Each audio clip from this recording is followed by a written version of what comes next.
Hello and welcome friends. आज बात करेंगे इंडिया और ऑस्ट्रेलिया के बीच में सेकंड टेस्ट मैच के पहले दिन के बारे में।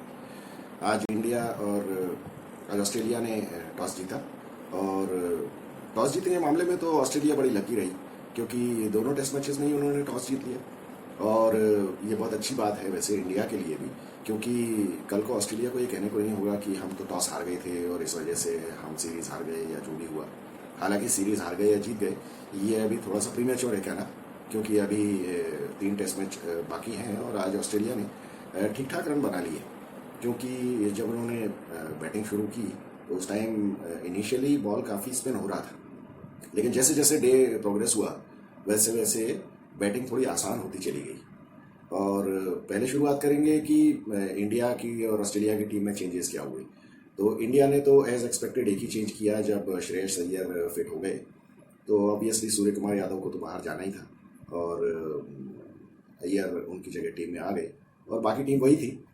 लेकिन ऑस्ट्रेलिया ने तो बिल्कुल पूरा सब कुछ ही चेंज कर दिया, उन्होंने सारे घर के बदल डाले।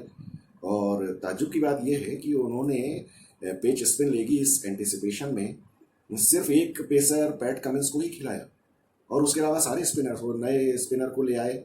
कुनमैन क्या नाम है उनका, और उसके अलावा टॉड मर्फी और नेथन लायन। और जैसा कि हम सब लोग एक्सपेक्ट कर रहे थे कि एस्टन आगर को खिलाएंगे, लेकिन एस्टन आगर को खिलाने के बजाय बिल्कुल ही नए बॉलर को ले आए। शुरुआत में जब ऑस्ट्रेलिया ने बैटिंग की तो ऑस्ट्रेलिया की बैटिंग काफ़ी शुरुआत अच्छी रही। हालांकि वार्नर थोड़ा स्ट्रगल कर रहे थे, लेकिन फिर भी 50-55 रन की ओपनिंग विकेट की पार्टनरशिप हो गई। और जैसे भी गिरते पड़ते वार्नर ने कुछ 15-20 रन बनाए और उसके बाद वो आउट हो गए। हालांकि वो सिराज शमी की बॉल पे एक बार उनको रिव्यू भी लेना पड़ा, जिसमें उनको अंपायर ने आउट दे दिया था और फिर भी वो बच गए क्योंकि वो बैट एंड पैड था। तो लेकिन वो ज़्यादा देर टिक नहीं पाए। इस पूरी सीरीज़ में केएल राहुल और डेविड वार्नर, इन लोगों का मुझे बस एक ही सिमिलैरिटी नज़र आती है इनमें कि दोनों ही स्ट्रगल कर रहे हैं और इस सेकंड टेस्ट मैच में अगर इन दोनों ने स्कोर नहीं किया तो नेक्स्ट मैच में इनको अपनी जगह बचा पाना मुश्किल हो जाएगा। खैर देखते हैं क्या होता है, अभी एक पारी और बाकी है और राहुल तो भी क्रीज पे ही है। तो उस्मान ख्वाजा ने बहुत ही जिसको कहते हैं बहादुरी वाली बैटिंग की। अब बहादुरी कहें या इसको रिस्क लेने वाली बैटिंग कहें, क्योंकि मुझे लगता है कि पहले टेस्ट मैच की जो स्पिनिंग ट्रैक के जो एक्सपीरियंस उनको था, उस हिसाब से उनको लगा कि ये दिल्ली की पिच भी वैसी ही होगी और वो बिल्कुल तैयार होके आए थे और ये सोच के कि बस मुझे तो स्वीप और रिवर्स स्वीप ही लगाना है। अच्छा, स्वीप और रिवर्स स्वीप ऐसे शॉट्स हैं जो कि बहुत कम परसेंटेज वाले शॉट्स हैं, क्योंकि देखिए जब आप हॉरिजॉन्टल बैट से खेलते हैं तो फिर डेफिनेटली बॉल के मिस होने के चांसेस बहुत ज़्यादा रहते हैं। हालांकि उस्मान ख्वाजा ने बहुत अपनी किस्मत के हिसाब से खेला और किस्मत ने उनका काफ़ी साथ दिया, क्योंकि उनके काफ़ी एजेस भी लगे, बॉल हवा में भी गई और नो मैन्स लैंड में भी गिरी, फील्डर्स के पास से भी निकली, उनसे मिस भी हुई, सब कुछ हुआ।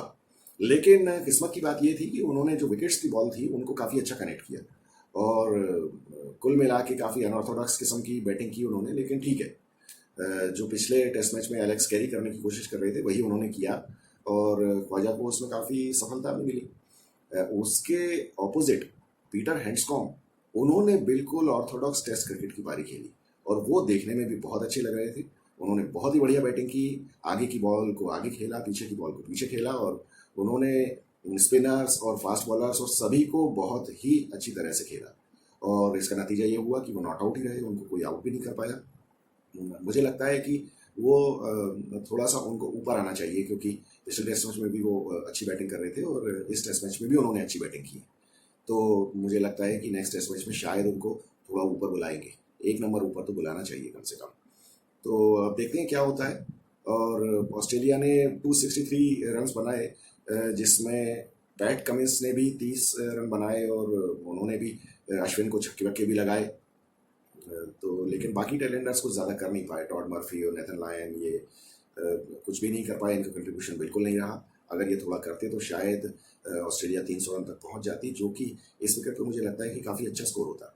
अब ये 263 जो है ये मतलब कोई बहुत ज़्यादा भी नहीं है स्कोर और बहुत कम भी नहीं है। तो इंडिया को यहाँ पे अच्छी तरह से बैटिंग करनी होगी। आखिरी में इंडिया को 9 ओवर बैटिंग करने के लिए आना पड़ा और रोहित शर्मा तो बहुत अच्छा खेल रहे थे। मोहम्मद शामी ने बहुत ही अच्छी बॉलिंग की और 4 विकेट लिए। जडेजा हालांकि उस्मान ख्वाजा के हत्थे चढ़ गए तो इस वजह से उनके काफ़ी रन चले गए, लेकिन फिर भी उन्होंने 3 विकेट लिए। और अश्विन तो काफ़ी चढ़ के बॉलिंग कर रहे थे, तो अश्विन ने तो लैबुशेन और स्मिथ को जिस तरह से एक ही ओवर में आउट कर दिया, ये तो इंडिया के लिए बहुत ही अच्छी बात रही। अदरवाइज़ वो तो काफ़ी परेशानी कर सकते थे, क्योंकि धीरे धीरे बैटिंग आसान हो गई थी दिन में। तो पीटर हैंड्सकॉम्ब के साथ वो लोग भी काफ़ी परेशानी कर सकते थे, लेकिन अश्विन ने बहुत अच्छी तरह उन लोगों को आउट कर दिया। तो कुल मिला के 4 विकेट शामी, 3 जडेजा और 3 अश्विन ने मिलकर ऑस्ट्रेलिया को निपटा दिया। और शामी ने जिस तरह से बॉलिंग की उससे मुझे लगता है कि पैट कमिंस को और ऑस्ट्रेलियन खेमे को ये लग रहा होगा कि शायद उन्होंने सिर्फ पैट कमिंस को खिला के गलती की है, उन्होंने उनको एक सीमर और खिलाना चाहिए था। हालांकि उनकी बदकिस्मती ये है कि जॉश हेजलवुड और मिचेल स्टार्क अनफिट हैं, लेकिन फिर भी उनको लग रहा होगा कि शायद स्कॉट बोलैंड को उनको एक मौका देना चाहिए था। लेकिन देखते हैं कि अभी पिच कितना स्पिन लेती है और स्पिनर्स कैसा बॉलिंग करते हैं, तो ये देखने में बड़ा मज़ा आएगा। पिच के बारे में अगर हम बात करें तो आज सुबह शुरुआत से ही बॉल काफ़ी स्पिन हो रही थी। शायद ब्लैक सॉयल और थोड़ा मॉइस्चर होने की वजह से बॉल थोड़ा ग्रिप हो रहा था, लेकिन उसके बाद जैसे जैसे गर्मी बढ़ी तो फिर बैटिंग के लिए पिच थोड़ी आसान हो गई। तो लंच के बाद उस्मान ख्वाजा और पीटर हैंड्सकॉम्ब ने काफ़ी अच्छी बैटिंग की और काफ़ी रन बनाए। तो मुझे ऐसा लगता है कि अब टेस्ट बहुत ही मज़ेदार सिचुएशन में है। कल अगर सुबह इंडिया ने अपना टाइम पास कर लिया और उनके विकेट नहीं गिरे पहले सेशन में, या 1 या 2 विकेट ही गिरे, तो फिर इंडिया को कोशिश करनी चाहिए कि अपने विकेट बचाते हुए कल का दिन अगर ये ऑस्ट्रेलिया का स्कोर बराबर कर ले तो भी कोई बुरी बात नहीं है, और उसके बाद तीसरे दिन जाकर कोशिश करें कि 100 रन की लीड ले सकें। लेकिन अगर कल वैसा कुछ गड़बड़ हो गया जो कि आज लास्ट ओवर में जो लास्ट की 2 बॉल्स हुई थी उसमें, बल्कि सेकंड लास्ट ओवर में जो बॉल्स हुई थी 2, वो काफ़ी नीचे रह गई थी और उससे केएल राहुल को काफ़ी परेशानी हुई और मेरे ख्याल से उनकी तो जान भी हलक में आ गई होगी, क्योंकि वही हैं जो अपनी पोजीशन के लिए टीम में स्ट्रगल कर रही हैं। तो उनके लिए इस पारी में रन बनाना बहुत ज़्यादा ज़रूरी है, अदरवाइज़ उनके लिए फिर पोजीशन को होल्ड करना मुश्किल हो जाएगा। और गेल पीछे बैठे हुए हैं तो वो आने के लिए एकदम तैयार है। मुझे लगता है कि टीम मैनेजमेंट भी यही सोच रही होगी कि इस टेस्ट मैच की दोनों पारियों में देखते हैं, अगर राहुल कुछ नहीं कर पाते हैं तो शायद उनको रेस्ट दे देना ही ठीक होगा। केएल राहुल का मुझे समझ में नहीं आता कि वो एक सेंचुरी बनाते हैं और उसके बाद 8-10 पारियों में वो कुछ भी नहीं करते। जैसे उन्होंने लॉर्ड्स में सेंचुरी बनाई थी 2 साल पहले, उसके बाद अचानक फिर सीरीज ऑफ फेलियर्स उनका शुरू हो जाता है। फिर उसके बाद उन्होंने साउथ अफ्रीका में जब वो कप्तान थे तो उन्होंने सेंचुरी बनाई और उसके बाद से फिर फेल होना शुरू हो गए।